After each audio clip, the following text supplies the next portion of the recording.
Group 2 ను రద్దు చేస్తూ తెలంగాణ హైకోర్టు సంచలన తీర్పు వెలువరించింది. ఎంపిక జాబితాను కొట్టివేసింది. హైకోర్టు డివిజన్ బెంచ్ తీర్పు చెల్లదని స్పష్టం చేసింది. సాంకేతిక కమిటీ సిఫారసులకు విరుద్ధంగా డబుల్ బబ్లింగ్ వైట్నర్ వినియోగం, తుడిసివేతలున్న పార్ట్ బి పత్రాలను పునర్మూల్యాంకనం చేయటం చెల్లదని పేర్కొంది. హైకోర్టు తీర్పు సాంకేతిక కమిటీ సిఫారసులకు విరుద్ధంగా వ్యవహరించే అధికారం తెలంగాణ పబ్లిక్ సర్వీస్ కమిషన్ కు లేదని తేల్చి చెప్పింది. జవాబు పత్రాల్లో ట్యాంపరింగ్ జరిగిందని స్పష్టంగా కనిపిస్తున్నప్పుడు వాటిని పక్కన పెట్టకపోవడం కమిషన్ వైఫల్యమేనని తేల్చింది. 2019 అక్టోబర్ 24న ఇచ్చిన ఫలితాలు ఏకపక్షమని, చట్ట విరుద్ధమని పేర్కొంది.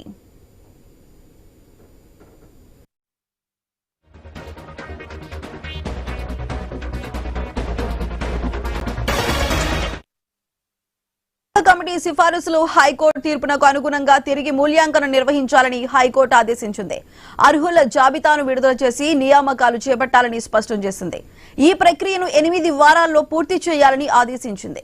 నియామకాలను రద్దు చేయాలంటూ దాఖలైన 6 పిటిషన్లపై జస్టిస్ నగేష్ భీమపాక విచారణ చేపట్టి తీర్పు వెలువరించారు. గ్రూప్ 2 కింద 13 కేటగిరీల్లో 1032 పోస్టుల భర్తీకి 2015లో నోటిఫికేషన్ జారీ అయింది. 2016లో అనుబంధ నోటిఫికేషన్ జారీ అయింది. 2016 నవంబర్ 11, 13 తేదీల్లో రాత పరీక్షలు జరిగాయి. అయితే గ్రూప్ 2 రద్దుపై కోర్టు తీర్పుకు సంబంధించి మరింత సమాచారం మా ప్రతినిధి స్వామి అందిస్తారు. స్వామి, చెప్పండి. రాష్ట్ర నిరుద్యోగులందరూ కూడా రాష్ట్ర ప్రభుత్వం 2015-16 ఇచ్చినటువంటి గ్రూప్ 2 పోస్టులు ఇటీవలనే ప్రభుత్వం వారికి కంప్లీట్ చేసి ఫలితాలు ప్రకటించి నియామక పత్రాలు కూడా ముఖ్యమంత్రి చేతుల మీదుగా అందజేశారు.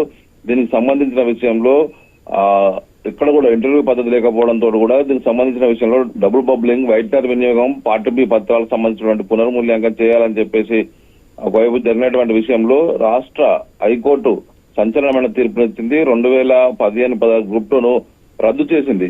దీని ప్రకారం మళ్ళీ పునర్మూల్యాంకనం కొన్ని చేసిన విషయంలో చెల్లదని చెప్పినటువంటి హైకోర్టు వెంటనే దీనికి సంబంధించిన విషయంలో మళ్ళీ 8 వారాల్లో ప్రక్రియను పూర్తి చేసి జాబితాను విడుదల చేయాలని చెప్పేసి కూడా దీనికి సంబంధించిన విషయంలో తీర్పునిచ్చింది. 2019 అక్టోబర్ 24న ఇచ్చిన ఫలితాలకు సంబంధించి ఏకపక్షంగా చట్టవిరుద్ధంగా ఇచ్చారని చెప్పేసి కూడా హైకోర్టు పేర్కొన్నది.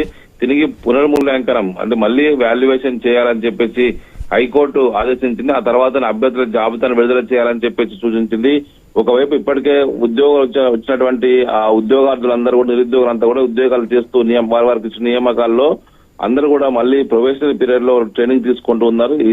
ఈ సమయంలో జస్టిస్ నగేష్ భీమపాక ఇచ్చినటువంటి తీర్పుకు సంబంధించి, సంచలన తీర్పుకు సంబంధించి రాష్ట్ర ప్రభుత్వం ఇప్పుడు ఏం చేస్తూ చూడాలి. ఒకవైపు లక్షలాది మంది నిరుద్యోగులు రాసినటువంటి గ్రూప్ 2కు సంబంధించిన విషయంలో ఇటీవలనే ఫలితాలు ప్రకటించి ఒకవైపు ముఖ్యమంత్రి రేవంత్ రెడ్డి చేతుల మీదుగా నియామక పత్రాలు ఇచ్చారు. వాళ్ళందరూ కూడా ఉద్యోగాలు చేస్తూ ఉన్నారు.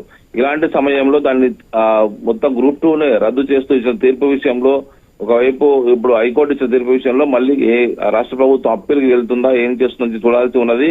మొత్తానికి గ్రూప్ 2 సంబంధించిన విషయంలో కీలకమైనటువంటి రాష్ట్రంలో 2వ శ్రేణి ఉన్నటువంటి కీలకమైనటువంటి 2వ తరగతి గ్రూప్ 1 గ్రూప్ 2 కీలకమైనటువంటి పోస్టులు రాష్ట్ర ప్రభుత్వం ఒకవైపు ఏఎస్ఓలు, ఒక డిప్యూటీ తహసీల్దార్లు, ఒకవైపు ఎక్సైజ్ సబ్ ఇన్స్పెక్టర్ లాంటి కీలక పోస్టులు ఇందులో ఉంటారు. దీనికి సంబంధించిన విషయంలో వారికి ప్రొబేషనరీ పీరియడ్ సంబంధించి ట్రైనింగ్ కూడా కొనసాగుతూ ఉంది.